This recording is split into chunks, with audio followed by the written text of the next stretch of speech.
오늘 이 시간에도 우리가 부활절 예배라 해서 모였습니다. 비단 우리뿐만 아니라 많은 분들이 주의 부활을 축하하고 기뻐하고 또 자신들도 주님의 부활을 힘입어서 부활할 것을 믿고서 이 시간에도 예배들을 많이 드리고 계십니다. 오늘 이 시간 우리는 그리스도의 부활에 대한 것을 누차 해마다 전하는 말씀이지만 잠시나마 생각해보는 시간이 되고자 합니다. 전에도 여러분들한테 말씀드렸지만 죽었다 살아난 것을 부활인 줄도 압니다. 죽었다 살아난 것은 부활이 아닙니다. 그래서 간증을 한다 해서 부활했다, 죽었다가 사흘 만에 살아났다, 혹은 닷새 만에 살아났다 등등의 얘기들을 합니다. 그래서 부활 집사다, 부활 목사다, 그런 그 간증을 하는 데서 그런 말도 들리곤 합니다. 부활이라는 건 그런 뜻이 아닙니다. 이 부활이라는 뜻은 성서의 말씀과 같이 썩을 것이 썩지 아니할 것으로 다시 사는 게 부활이에요. 죽었다가 1년 있다 살아나서 밥을 먹는다면 그건 부활이 아니에요.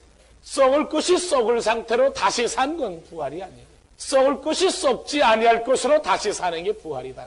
그래서 그리스도의 부활을 올바로 알아야 돼요.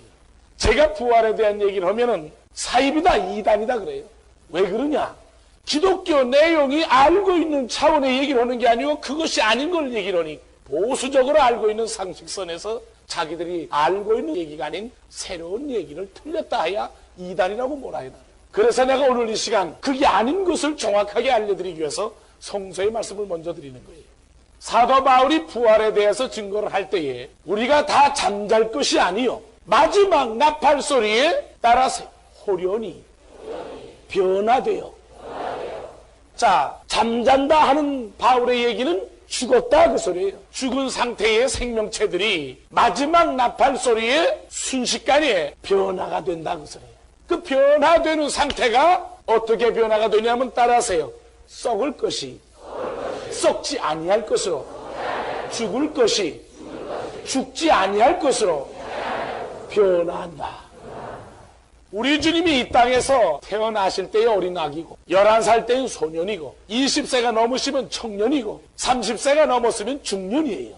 중년에 십자가 처형을 당하신 분이에요. 이렇게 중년에 33세의 처형을 당하셔서 돌아가신 분이 돌아가셨다가 그 상태로 다시 사셨으면 지금은 몇 살이 되려니 하면 33세부터 지금까지 2000년이면 2033세가 돼야 돼. 이 세상에서 혹시 까무러쳐가지고 혹은 갑자기 어떻게 잘못 죽어가지고 또 죽었다가 한 이틀 만에 아무것도 먹지 않던 사람이 관 속에 들어갔다 살아나, 그런 일도 있어요. 그러면 그런 사람이 살아나서 아무것도 안 먹고도 살아요? 먹어야 돼요? 죽었다가 살아났다 할지라도 자기가 죽기 전의 형태와 똑같은 오장육부를 가지고 있기 때문에 먹어야 되고 입어야 되고 찔르면 아프고 때리면 고통을 당해야 돼요. 막달라 마리아가 사흘 지나서 주님을 동틀무렵에 만났어도 몰라보는 막달라 마리아, 노인네가 아니에요. 젊은 여자. 그런데 사흘 전까지 섬겼던 분을 그대로 사신 분을 주님인 걸 모를 리가 있다면 그 모습이 돌아가실 때 모습이에요? 변한 모습이에요? 변한 모습이라는 걸 상식적으로 알아야 돼요. 엠마오로 낙심해가지고 돌아가는 두 청년이, 늙은이도 아니고 불철주야 주님만을 쫓아다니던 두 청년이 실망해가지고 주님이 죽었다야 다 자기 고향으로 돌아갈 때에 주님이 나타나셨는데도 그분을 주님인 줄 모른다면 모습이 같아요? 달라졌어요. 달라졌어요. 달라졌다는 데 의미심장한 게 있는 거다 이거예요. 얼마 전까지 제자들이 문을 잠궈놓으면 노크를 하시고 문을 열어라 하고 들어오시던 분이 문을 잠궈놓고 붙들려 갈까봐 무서워서 숨어서 있는 제자들한테 느닷없이 제자들 가운데 우뚝 서시는 분이라면 사흘 전에 주님과 우뚝 서시는 지금 나타난 주님과 같아요? 달라요? 하나님의 아들은 분명하신데 조건이 다른 거예요. 우리 주님은 이 땅에 계실 때에 오장육부를 가지고 계신 육체의 주님이에요. 육체는 하늘나라를 유업으로 얻을 수가 없어요. 그러면 우리 주님이 하늘나라의 유업을 얻으셔서 부활해서 하늘나라로 가셔야 될 뿐인데 육체를 가지고 계셔서 하늘나라 가실 수 있어요? 우리가 지금 늙지 않습니까? 그 늙는다는 자체는 그 육체가 영생을 하는 거예요? 썩을 곳을 향하고 있는 거예요? 썩을 곳을 향하고 있는 거예요. 자, 그러면 주님이 썩을 조건을 가져오신 거는 썩을 조건을 가지고 있는 인간들을 썩지 아니할 조건으로 만들어 놓는 길을 열어놓기 위해서 오신 분이에요. 그런데 썩을 조건 그대로 가지고 하늘나라에 가셨다면 주님을 믿는 사람들도 썩을 조건 그대로 가지고 하늘나라에 가야 된다. 그런데 하늘나라는 썩을 조건 가지고는 못 들어가요. 그런 곳이 아니에요. 우리와 같은 사람들이 변화해서 갈 수 있는 길을 주님은 유일하게 하실 수 있는 분이기 때문에 그걸 만들어 놓으신 루트가 부활이에요. 나로 말미암지 않고는 아버지께로 갈 자가 없다는 게 부활의 의미예요. 나를 믿는 자는 죽어도 살겠고 살아서 믿는 자는 영원히 죽지 않는다. 육의 생명이 죽지 않는다는 뜻이 아니에요.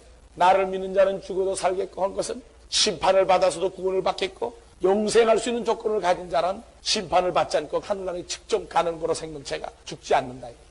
주님의 말씀은 전부 영이에요. 막달라 마리아라는 여자가 무덤으로 찾아오는 순간부터 주님이 생각이 달라지신 거예요. 수많은 사람들한테 증거를 하고 올라가야겠구나. 이걸 느끼신 거예요. 내가 죽었다가 사흘 만에 다시 살아서 너희들보다 먼저 갈릴리에 가 있을 것인즉 분명히 갈릴리로 오라. 무덤으로 오지 말아라. 사전에 말씀을 다 하신 거예요. 그런데 부활을 믿지 않으니까 시체가 무덤 속에 있는데 갈릴리로 갈 것들이 있어요. 그게 무덤만 찾아간 거야. 그 당시에 주님의 말씀을 믿고 갈릴리로 가 있었다면 주님이 뭐 나타나고 이럴 필요가 없어요. 갈릴리로 모인 사람들한테 야 내가 여기 있다 했으면 무덤 속에 있을 분이 거기 와 계시니까 분명히 다시 살았다는 증거가 즉시 안 돼요. 되는 거예요. 거기서 주님이 성천하셨으면 되는데 안 되는 거예요. 그래서 무덤 속에서 막달라 마리아한테 얘기를 했어요. 야 내가 갈릴리로 가라고 했잖아. 넌 가라.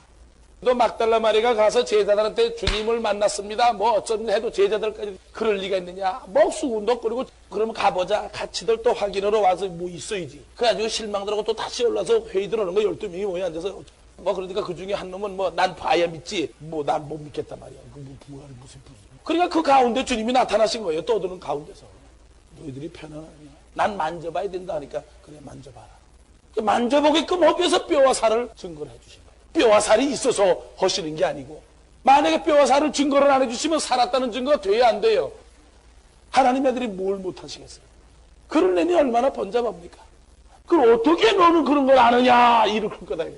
그런 거로 그 자체를 주님이 친히 나한테 자세하게 다 보여주시고 설명을 해주시니 내가 아는 거예요.